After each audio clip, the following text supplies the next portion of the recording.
The long silence Zephyr adjusted her scanning equipment as she walked through the ruins of what had once been a human settlement. The crystalline being's multiple arms moved with practiced precision, each holding a different analytical device. Her species, the Veltar, had been studying dead civilizations for over 2 million years. She thought she had seen everything the galaxy could offer. She was wrong. The human ruins on this forgotten world defied every pattern she knew. Most extinct species left behind a clear progression of technology.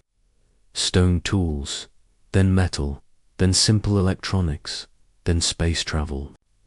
It was a predictable climb that took most species between 50 and 100,000 years.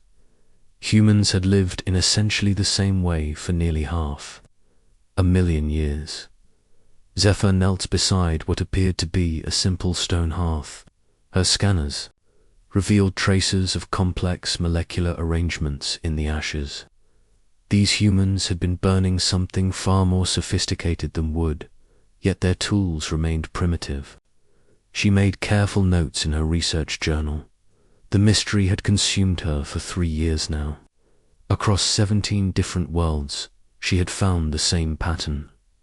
Humans who seemed to barely change for hundreds of millennia, then suddenly exploded into technological advancement so rapid it made her species' achievements look glacial. Her research partner, Dr. Cornick, emerged from what had been the settlement's central building. The insectoid being's antennae twitched with excitement. "Zephyr, you need to see this," he called in their universal translator's mechanical voice. "I found something that changes everything." She followed him into the structure. Inside, hidden beneath centuries of accumulated dirt, was a wall covered in symbols. They were not primitive cave paintings. The mathematical formulas carved into the stone were so advanced that Zephyr's translation systems could barely parse them. "How old are these markings?" she asked. Cornick's scanning device hummed. 487,000 years, give or take a few centuries. Zephyr felt her crystalline structure vibrate with shock. That placed these carvings in the middle of humanity's supposed dark age. Yet the mathematics on the wall described principles of space-time, manipulation that her own species had only theorized about. "This cannot be correct," she whispered. "According to every galactic database, humans were barely sentient at this time." Cornack moved closer to the wall, his multiple eyes focused on different sections simultaneously. "Look at this sequence. Here, it describes a method for storing information in quantum foam. And this section details how to bend space using harmonic resonance." Zephyr ran her scanners over the entire wall. The readings confirmed what she feared. These humans had understood advanced physics hundreds of thousands of years before they were supposed to have discovered fire. "We need to contact the Archaeological Council immediately," she said. "This discovery changes our understanding of human development completely." But Cornack was already moving to another section of the wall. "Zephyr, there is more, much more." He pointed to a series of symbols near the floor. These appeared to be coordinates, star systems, if I am reading them correctly. She joined him, her analytical mind racing. If humans had possessed this knowledge so long ago, why had they remained primitive for so many millennia? What had they been waiting for? The coordinates led to 17 different star systems. As Zephyr plotted them on her navigation computer, a pattern emerged. Each system contained worlds that had been marked as uninhabitable by galactic surveys.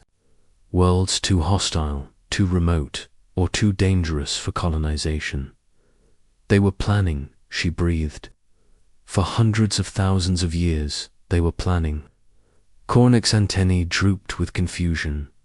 Planning for what? Before Zephyr could answer, Her long-range communication array activated. An automated message was broadcasting across all emergency frequencies. The voice that emerged was speaking in ancient human language, but her translator converted it to standard galactic thur. To all civilizations receiving this transmission, humanity returns. The long preparation is complete. We thank you for your patience. The message repeated 3 times, then cut to silence. Zephyr and Cornac stared at each other. According to every record in the Galactic database, humanity had been extinct for over 12,000 years. Their home world was a lifeless rock, their colonies abandoned ruins. Yet somewhere in the darkness between stars, human voices were speaking again. Zephyr's communication array crackled to life once more. This time, the voice was different, speaking in modern galactic standard. Dr. Zephyr of the Veltar Archaeological Expedition. This is Captain Nova of the Earth vessel Stormbreaker. We have been monitoring your research. We believe it is time for a meeting. The transmission ended, leaving the 2 archaeologists alone in the ancient human ruins. Outside, the alien sunset painted the sky in shades of purple and gold. But Zephyr was not looking at the beauty of the dying day. She was staring at her long-range sensors, which showed something impossible. A massive ship was approaching their world. It was moving faster than any known technology allowed, and its energy signature was unlike anything in her databases. As she watched, the vessel decelerated from near light speed to orbital velocity in seconds, violating several fundamental laws of physics. The ship that appeared on her visual scanners was clearly human in design, but it was enormous. Larger than most space stations, it bristled with equipment she could not identify. Along its hull, symbols glowed with the same mathematical formulas they had found carved in the ruins. "Cornac," she said quietly, "I think we are about to learn what humans have been preparing for all these years." The awakening Thunder Captain Nova Chen stood on the bridge of the Stormbreaker, watching the alien world grow larger through the main viewport. Her ship had traveled 300 light-years in less than a day, its Thunderbolt engines leaving trails of bent space-time in their wake. The journey would have taken other species months or years. Humans had learned to be efficient with time. Captain called her communications officer, Lieutenant Park.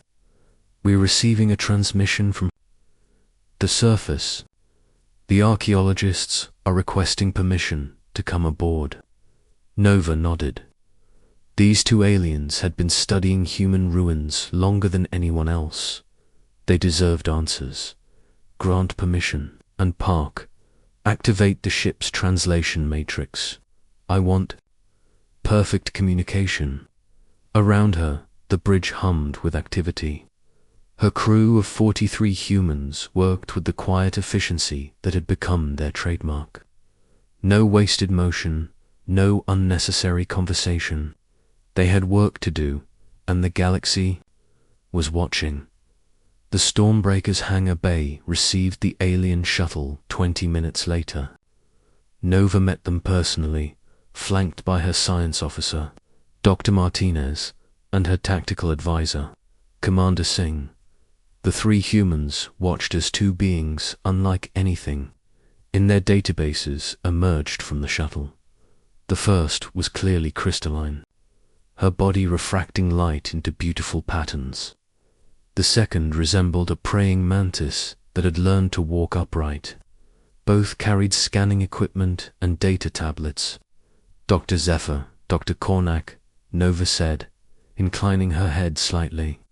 "Welcome aboard the Stormbreaker. I am Captain Nova Chen, representing the renewed human presence in this galaxy." The crystalline being stepped forward. "Captain Chen, your ship's capabilities appear to exceed our understanding of physics. How is this possible? Nova smiled. It was an expression that had made alien diplomats nervous for the past 6 months. Dr. Zephyr, your species has been studying the galaxy for millions of years, but you have been studying it wrong. She gestured for them to follow her deeper into the ship. The corridors of the Stormbreaker were clean and functional, but the aliens noticed something unusual. The walls themselves seemed to hum with barely contained energy, and symbols flickered across surfaces like living text. You see, Nova continued as they walked, most species assume that development is linear. Stone tools lead to metal tools, lead to electronics, lead to spaceflight. A predictable progression that takes predictable time. They entered what appeared to be the ship's main laboratory. Banks of equipment lined the walls, but nothing looked familiar to the alien visitors. Screens displayed data in mathematical languages they had never seen. Dr. Martinez took over the explanation. Humans discovered something your species missed. Time is not linear when you are preparing properly. We spent 500,000 years building something that could not be measured by your archaeological methods. What did you build? Cornac asked, his antennae twitching with curiosity. Understanding, Nova said simply. While your species developed technology, we developed the ability to think in ways that make technology irrelevant. She touched a control panel. The laboratory's main screen activated, showing a star map of the local galaxy. Thousands of points of light pulsed with different colors. Red points are worlds claimed by the Galactic Confederation, Nova explained. Blue points are unclaimed systems. Yellow points are considered uninhabitable or too dangerous to approach. The aliens studied the map. Most of the galaxy was red, with scattered blue points in remote regions. Yellow points marked the most hostile environments known to spacefaring civilizations. Now, Nova said, touching another control, let me show you where humans have established colonies in the past 6 months. New points appeared on the map. Every single one was yellow. Impossible, Zephyr breathed. Those worlds would kill most species within hours. Most species, Commander Singh. Agreed, but humans learned to adapt to impossible conditions long before we reached space. Ice ages, volcanic eruptions, asteroid impacts, plague, war, famine. We survived everything this galaxy could imagine, and then we survived worse. Nova manipulated the display again. Now it showed ship movements throughout the galaxy. Thin lines traced paths between star systems, showing trade routes and patrol patterns used by various species. The Confederation controls galactic civilization by controlling these routes, she said. Predictable paths between predictable worlds, using predictable technology. A new set of lines appeared on the map. These were different, connecting yellow worlds to each other in patterns that seemed to ignore distance and natural barriers. Human routes, Nova explained. We do not follow your paths because we do not need them. Our ships travel through folded space. Our colonies thrive in conditions you call impossible, and our people adapt to challenges you call unsurvivable. The alien archaeologists stared at the display in growing amazement. In 6 months, humans had established a network spanning thousands of light years. They had colonized worlds that established civilizations avoided. They had created trade routes that ignored every natural law. How many humans are there? Zephyr asked quietly. Enough, Nova said. We have been preparing for a very long time. Suddenly, alerts began sounding throughout the ship. Lieutenant Park's voice echoed through the laboratory. Captain, we have incoming vessels. Configuration suggests Confederation patrol fleet, 12 ships approaching fast. Nova's expression hardened. Dr. Zephyr, Dr. Cornac, you are about to witness something that will change your understanding of warfare. Commander Singh, signal the fleet. Code Thunder. Through the laboratory's viewport, the aliens watched as space around the Stormbreaker began to change. More human ships appeared, not approaching from a distance, but simply materializing from folded space. Within seconds, 25 human vessels surrounded the alien patrol fleet. Confederation Patrol Leader, Nova's voice carried across all communication frequencies. You are operating in human space. State your intentions. The response came in the clipped tones of a species accustomed to obedience. Human vessel, you are in violation of galactic navigation protocols. These systems are under Confederation jurisdiction. Nova's smile returned, but now it held no warmth. Since when does the Confederation claim jurisdiction over hellworlds that you declared uninhabitable? All space belongs to established civilization. Primitive species must request permission before expansion. The silence that followed made both alien archaeologists nervous. Nova walked to her ship's main communication panel. Confederation Patrol Leader, she said in a voice that could cut steel, let me explain something about humans. We do not ask permission to exist. We do not request approval to grow. We do not bow to authorities that we never recognized. She paused, looking out at the alien ships. You have 60 seconds to leave human space. If you remain, you will discover why our engines scream when they move through the void. The Confederation ships hesitated. 12 vessels against 12 suggested obvious odds, but something about the human formation made their commanders nervous. The 60 seconds passed. All ships, Nova commanded, let them hear the thunder. The Stormbreaker's engines ignited with a sound that seemed to tear reality apart. The ship leaped forward with acceleration that should have liquefied its crew, but the humans sat calmly at their stations.